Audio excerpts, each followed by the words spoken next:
கொல்லைப்புற அரசியல் செய்யாது, நேர்மையாக அரசியல் செய்யும், நேர்மையாக பேச்சுவார்த்தை நடத்தும். எங்களை பொறுத்தவரை அப்படி கொல்லைப்புற அரசியல் செய்வதோ தரகர் வேலை செய்வதோ காங்கிரஸ் பேரியக்கத்தின் வேலை இல்லை. அது எந்த காலத்திலும் இல்லை, இனி வரும் காலங்களிலும் இருக்காது. அதை புரிபவர்கள் புரிந்து கொள்ள வேண்டும். எங்களை பொறுத்தவரை இந்தியா கூட்டணி தமிழ்நாட்டில் வலிமையாக இருக்கிறது. இதை எங்களுடைய தலைமை இந்தியா கூட்டணியோடு பேச்சுவார்த்தை நடத்துவதற்கு ஒரு குழு அமைத்திருக்கிறது. இந்த குழுவுடைய தலைவராக திரு கிரீஷ் சோடங்கர் இருக்கிறார். அவரும் தெளிவாக சொல்லிவிட்டு போயிருக்கிறார், நாங்கள் தாவேகாவோட பேசவில்லை, யாரோடும் பேசவில்லை, திராவிட முன்னேற்ற கழகத்தோடு பேசிக்கோ. இதுக்கு மேலே என்ன வேணும்? இதுக்கு மேலே என்ன ஆன்சர் வேணும்? இன்சார்ஜே சொல்லிட்டாரு, நான் சொல்லிட்டேன். எங்கள் 2 பேரை தவிர வேறு யாரும் சொல்லணுமா? யாராவது எதனா அவங்க கருத்தை சொன்னாங்களா உடனே அதை மீடியாவில் போட்டு பெருசாக ஆக்கி பேனை பெருமாள் ஆகலாமா? நியாயமா இது? பேனை பெருமாள் ஆகுறீங்க.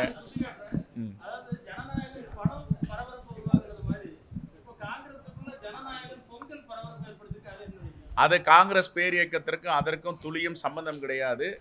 அது போன்ற யாராவது நடத்தினால், கூட்டணியை பற்றியோ தொகுதி பங்கீடு பற்றியோ பேசினால் கண்டிப்பாக நாங்கள் நடவடிக்கை எடுப்போம். கூட்டணியை பற்றி பேசுவதற்கு எங்கள் அகில இந்திய தலைமையும் அவர்கள் அமைத்திருக்கின்ற குழுவும் தான் கூட்டணியை பற்றி பேசும். இடையில யாராவது இது மாதிரி வந்து சின்ன சின்ன பிரச்சனைகள் பண்ணாங்கன்னா கண்டிப்பாக நடவடிக்கை எடுப்போம். ரைட்?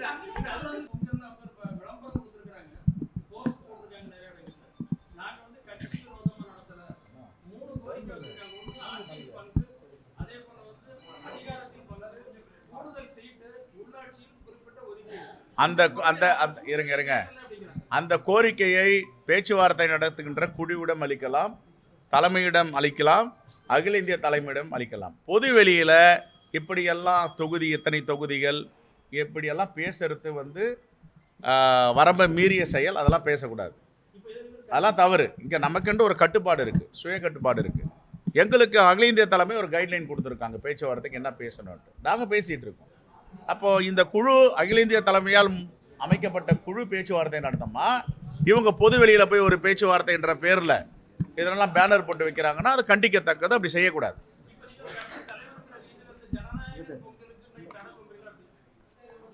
ஏங்க, யார் ஒன்றாலும் எது ஒன்றாலும் செய்யலாங்க. கூட்டணியை பற்றி யாரும் பேச வேண்டாம், நேற்றுக்கு அறிக்கை கொடுத்துட்டேன். கூட்டணியை பற்றி அகில இந்திய காங்கிரஸ் வழிகாட்டுதலில் நியமிக்கப்பட்ட குழு பேச்சுவார்த்தை, அங்கீகரிக்கப்பட்ட குழு. எல்லோருடைய கருத்தை எங்கே சொல்லணும்?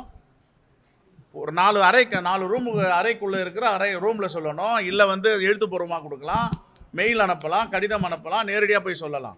பொது வெளியில் சொல்கிறது வந்து இந்த பேச்சுவார்த்தையை சீர்குலைக்கும். அதெல்லாம் செய்யக்கூடாது. வேற எங்க பேசலாம் சொல்லுங்க. இல்ல தனிப்பட்ட முறையில் சரிங்க சார், சொல்லிட்டீங்கல்ல. தமிழ்நாட்டில் மனுநீதி சோழன் ஆட்சி நடக்குன்னு யார் சொன்னா? பொது வெளியில் சொன்னாரா இல்ல ரூம்குள்ள சொன்னாரா? தமிழ்நாட்டில் காமராஜ் ஆட்சி நடக்கு சொன்ன அயோக்கியன் யாரு? அவன் பொது வெளியில் சொன்னானா தனியில சொன்னானா? எங்களுக்கு உத்தரவிட எவனாலும் முடியாது. நான் தான் சொன்னேன், காங்கிரஸ் சுதந்திர சிந்தனையாளர் கூடாரம், மகாத்மா காந்தி தெய்வ நிலையில் இருக்கிற போது கூட இதே தமிழ்நாட்டில் இருந்த நம்முடைய தலைவர் காமராஜ் தொண்டராக அவர் பேசுகிற போது நீ பேசியது தவறு என்று சொன்னது வரலாற்றில் இருக்குது. தேர்தல் நடக்கிற போது அவர் எடுத்த முடிவு அதுக்கு பின்னாலே வந்து வரலாற்றை பார்த்தால் தெரியும். காங்கிரஸ்காரன் என்பவன் அந்த காங்கிரஸ் கட்சியை தெரிந்து புரிந்து உணர்ந்து கொள்கையை தெரிந்த எவனும் அப்படி பேச மாட்டான். அப்படி பேசுகிறவன் எவனும் காங்கிரஸ்காரனை இருக்க மாட்டான். உங்க மூலமா நான் கேட்கிறேன், காமராஜை பற்றி கேவலப்படுத்துகிற போது, காந்தியை பற்றி கேவலப்படுத்துகிற போது அதை பற்றி கேட்காமல் இதை பற்றி சொன்னால் அவருக்கும் காங்கிரசுக்கும் சம்பந்தம் இல்லை என்று அவரே அறிவித்துக் கொள்வதாக அர்த்தம். ஜனநாயகன் பொங்கல் சொல்லியிருக்கீங்க. ஆமா, ஜனநாயகன் போலீஸ் வந்து தடுக்குன்னு சொன்னாங்க.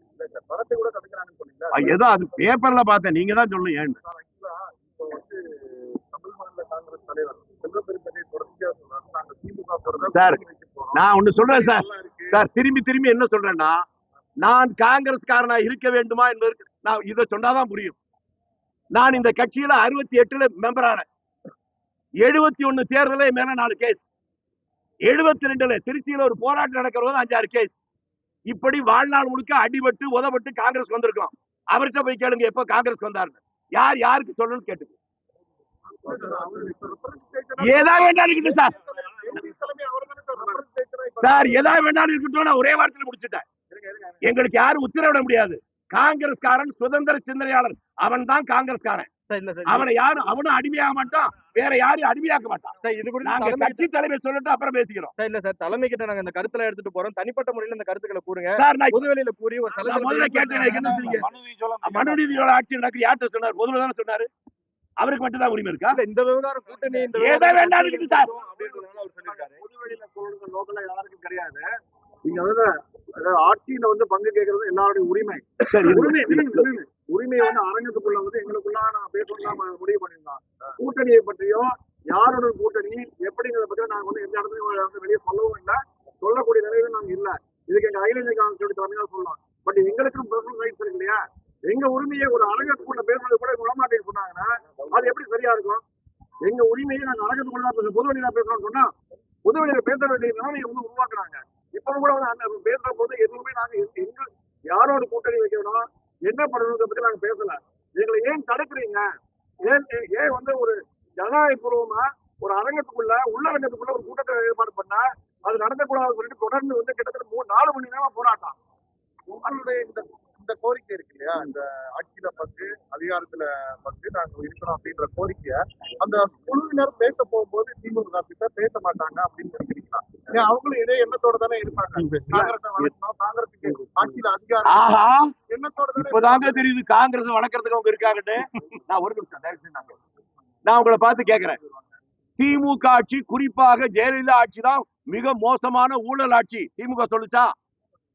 அந்த ஜெயலலிதா அமைச்சரவையில் அமைச்சரா இருந்த ராஜகண்ணப்பட இருந்து, KKSRல இருந்து, ரகுபதியில இருந்து, உங்க இந்த ஊர்ல இருக்க பாபு இருந்து 10 பேர் மந்திரியா இருக்காங்களா? இதே முதலமைச்சர் கரூர்ல, எங்க ஊர் குளித்தலையிலையும், தமிழ்நாட்டுடைய வரலாற்றிலேயே இவ்வளவு மோசமான ஒரு ஊழல் பேர்வழி கிடையாது, இவரை விடவே கூடாது அப்படின்னு யாரை சொன்னாரு? செந்தில் பாலாஜி. அவரை மந்திரியாக்குனாங்களா? இவங்களால ஊழல் பேருவிட இவனை விட மோசமான ஆளே இல்லை என்று சொல்லவங்களெல்லாம் மந்திரியாக்கலாம், அது தப்பு இல்லை. ஆனா எந்த தப்பும் எங்க மேல சொல்லேன்னாலும் காங்கிரஸ்காரனை விடக்கூடாது. இதுக்கு ஆழமான செய்தி ஒன்னே ஒண்ணை மட்டும் சொல்லிடுறேன். தமிழ்நாடு முழுக்க எங்க ஊர் குளித்தலை சட்டமன்றத்துக்குள்ள இருக்கு. குளித்தலை ஒரு நகராட்சி, 2 டவுன் பஞ்சாயத்து. ஒன்னு மேட்டுமருதூர்னு பேரு, இன்னொன்னு நங்கவரம்னு பேரு. அந்த மேட்டுமருதூர்ல ஒரு சீட்டும் கொடுக்க மாட்டேன்னாங்க. குளித்தலையில ஒரே ஒரு வார்டு கொடுக்கறேன்னாங்க. நங்கவரத்துல ஒரே ஒரு வார்டு கொடுக்கறேன்னாங்க. அந்த நங்கவரத்துல தான் எங்க கிராமம் வரும். அது ரிசர்வ் வார்டு. அந்த வார்டுல சொன்ன உடனே ஒரு MA படிச்ச ஒரு பையன், அவங்க அப்பா என்னுடைய நண்பர், அவங்க தாத்தா தீவிர காங்கிரஸா இருந்தவர். இந்த பையன் MA முடிச்சுட்டு தொழில் பண்ணிக்கிட்டு இருந்தான்.